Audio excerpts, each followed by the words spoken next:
Brother మా బాబుని కొంచెం చదివించాలనుకుంటున్నాం, కొంచెం సహాయం కావాలి, కొంచెం హెల్ప్ చేయండి అంటే, ఎందుకయ్యా అంత పెద్ద చదువు, స్తోమత లేనప్పుడు శక్తి లేనప్పుడు ఎందుకు అని ఇలా బడాయి మాటలు చెప్పేవాళ్ళు బంధువులు.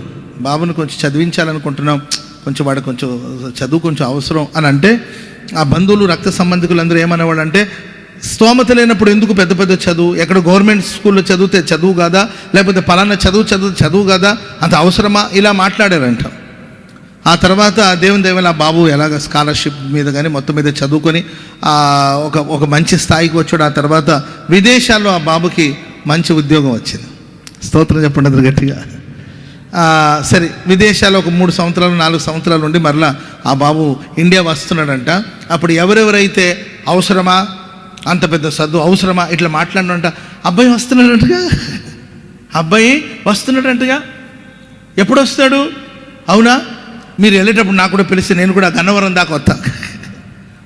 కారు లేకపోతే చెప్పు, అంత మందేగా, కారు వేసుకుని వెళదాం.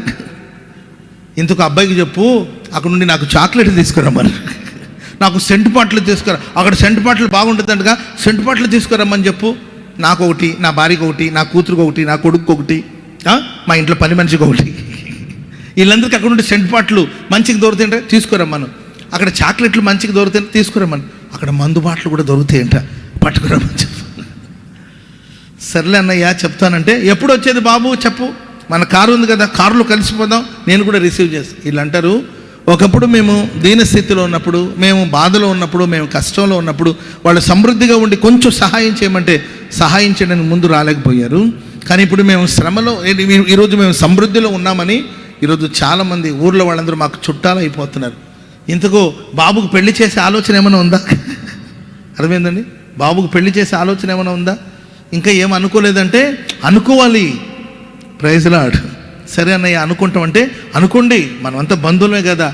ఆ పాప సంగతి ఏంటి?